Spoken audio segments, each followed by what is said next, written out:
ہم دنیا میں اس لیے نہیں آئے کھا لو کما لو کما لو کھا لو، صبح سے شام دکان گھر، دکان دکان گھر، گھر دفتر دفتر گھر، گھر بازار بازار گھر. ٹھیک ہے دکان کرنی ہے، منع تھوڑا ہے، دفتر کاروبار منع نہیں ہے، لیکن بھائی ایک حد ہوتی ہے. ہم دنیا میں اس لیے نہیں ہے. اصل کام کیا ہے؟ اصل کام، اصل ذمہ داری 5 ضرورتیں ہیں. 5 ضرورتیں ہیں. 5 ضرورتیں ہیں. کھانا ضرورت ہے، کپڑا ضرورت ہے، مکان ضرورت ہے، شادی ضرورت ہے، اور سواری ضرورت ہے.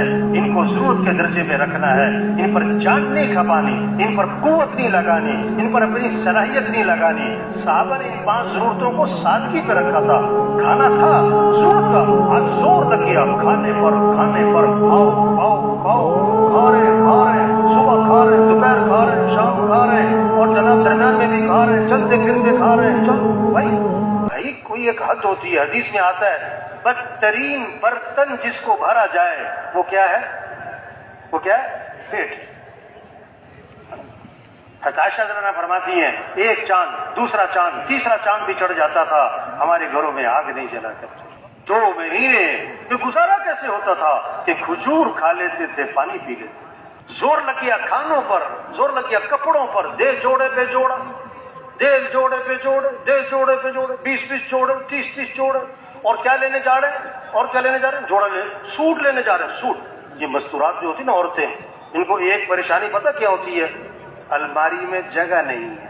اور دوسری پریشانی ہوتی ہے سوٹ لینے جانا ہے. تیسری پریشانی ہوتی ہے اتنے سوٹ ہے پہننا کون سا ہے؟ سوٹ. ارے حضور صلی اللہ علیہ وسلم کو سب سے زیادہ محبت کس سے تھی؟ حضرت عائشہ رضی اللہ عنہا سے. کسی نے پوچھا حضور آپ کو زیادہ محبت کس سے ہے؟ فرمایا عائشہ سے. نے کہا نہیں مردوں میں سے کس سے ہے؟ فرمایا عائشہ کے باپ سے. آپ کا انتقال ہوا حضرت عائشہ رضی اللہ عنہا کی گود میں. آخری چیز جو آپ کے منہ میں گئی حضرت عائشہ رضی اللہ عنہا کا لعاب تھا، مسواک چبا کے دی تھی.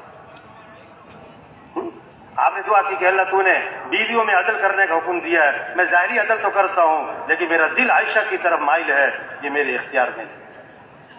اتنی عائشہ سے محبت. آپ نے عائشہ سے فرمایا کہ عائشہ اگر تمہیں آخرت میں میرے ساتھ رہنا ہے تو 3 باتوں کا اہتمام کرنا.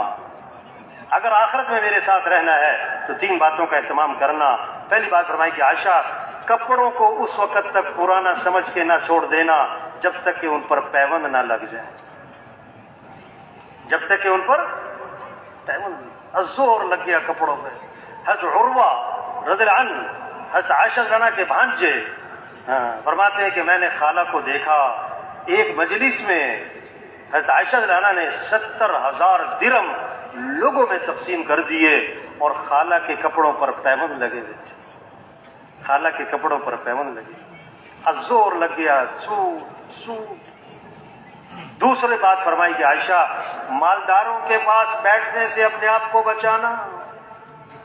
کیوں آدمی مال کی حرص میں، مال کی طمع لالچ میں، مال کی دوڑ میں لگ جاتا ہے، نعمتوں کی ناقدری شروع کر دیتا ہے. اس لیے اللہ کے نبی نے فرمایا 2 باتیں جس میں ہوں گی وہ سیدھا جنت میں جائے گا. جو دین میں اپنے سے اوپر والوں کو دیکھے اور ان تک پہنچنے کی کوشش کرے، اور جو دنیا میں اپنے سے نیچے والوں کو دیکھے اور اللہ کا شکر ادا کرے. فرمایا جس میں یہ 2 باتیں ہوں گی سیدھا جنت میں جائے گا. اس کے مقابلے میں شیطان نے اصول بنایا ہے، دین میں اپنے سے نیچے والوں کو دکھاتا ہے وہ فلاں تو جمعہ بھی نہیں پڑھتا، میں جمعہ تو پڑھ لیتا ہوں نا. اور دنیا میں اپنے سے اوپر والوں کو، ایک تھا لاہور کا نا، اس کی 11 ملیں یہ واقعہ ہے، ایسی ہوائی بات نہیں ہے. 11 ملیں اس کی. تو کسی نے اس سے کہا بھائی بس کر یار، بس کر، کوئی کمی ہے؟ کہ نہیں کمی کوئی نہیں ہے، میری تو نسلیں بیٹھ کے کھا سکتی ہیں، تو پھر کیوں لگا رہا ہے زور؟ کہتا بات یہ ہے کہ جب کہیں بیٹھ کر بات ہوتی ہے نا فلاں کی 12 ہے تو پریشانی ہوتی ہے. تو مالداروں کے پاس بیٹھنے سے اپنے آپ کو کیا کرنا؟ بچانا.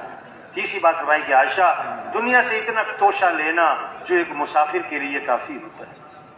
زیادہ لمبے چوڑے چکر میں نہ بن جائے، یہ بنا لو، یہ بھی بنا لو، یہ بھی لے لو، وہ بھی لے لو.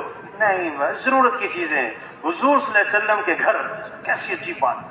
حضرت عمر رضی اللہ عنہ حاضر خدمت ہوئے اور آپ صلی اللہ علیہ وسلم کا کرتا اترا ہوا ہے، چٹائی پہ آرام فرما رہے ہیں، چٹائی یا بوریا اس پہ آرام فرما رہے ہیں اور گھر خالی پڑا ہے اور چٹائی کے نشانات حضور کے جسم مبارک پر ظاہر ہوئے ہیں. حضرت عمر نے جب یہ حالت دیکھی اللہ کے نبی کے گھر کی تو آنکھوں میں آنسو آ گئے اور عرض کہ اللہ کے رسول دعا تو فرمائیں، اللہ کچھ وسعت فرما دے، یہ کیسر و کسرا اللہ کے نافرمان ہیں، اللہ نے کیا کچھ دے رکھا ہے۔ اللہ کے نبی نے جب یہ بات سنی نا اٹھ کے بیٹھ گئے اور میں او فی شک انت یا ابن الخطاب، اے خطاب کے بیٹے تو ابھی تک شک میں پڑا ہوا ہے، اما ترضى ان یکون لهم الدنیا ولنا الاخرہ، اس بات پہ راضی نہیں ہے کہ ان کے لیے دنیا ہو ہمارے لیے آخرت۔ ہم آخرت والے لوگ ہیں، ہم دنیا کے لوگ نہیں ہیں۔ زور غلط جگہ لگ گیا، کھانوں پر، کپڑوں پر۔ حضرت عمر رضی اللہ عنہ خطبہ دے رہے ہیں، امیر المومنین ہیں، اور پیوند لگے ہوئے کپڑوں پہ 12 13، بعض پیوند چمڑے کے ہیں۔ تیسرا زور لگ گیا مکان بنانے پر، عمارتوں پر، اونچی اونچی، بڑی بڑی، زوردار۔ قیامت کی نشانی بتائی، یتطاولون فی البنیان، اونچی اونچی عمارتیں، بڑی بڑی، یہ قیامت کی نشانی ہے۔ ایک صحابی نے ذرا اونچا مکان بنا لیا، آپ صلی اللہ علیہ وسلم نے ان کے سلام کا جواب نہیں دیا۔ پوچھا یہ کس کا ہے؟ کہ فلاں کا ہے۔ وہ حاضر خدمت ہوئے، آپ کو سلام کیا، فأعرض عنہ، آپ نے اعراض فرمایا، پھر سلام کیا، فأعرض عنہ، انہوں نے پوچھا حضور میرے سلام کا جواب نہیں دے رہے کہ تمہارے گھر کے پاس سے گزرے تھے، پوچھا تھا یہ کس کا ہے؟ سمجھ گئے اللہ کے نبی کو میرا گھر اچھا نہیں لگا ہے، واپس گئے، فہدمها حتى سواها بالارض، اس کو گرا دیا، زمین کے برابر کر دیا، اور یہ کارنامہ آگے سنایا نہیں۔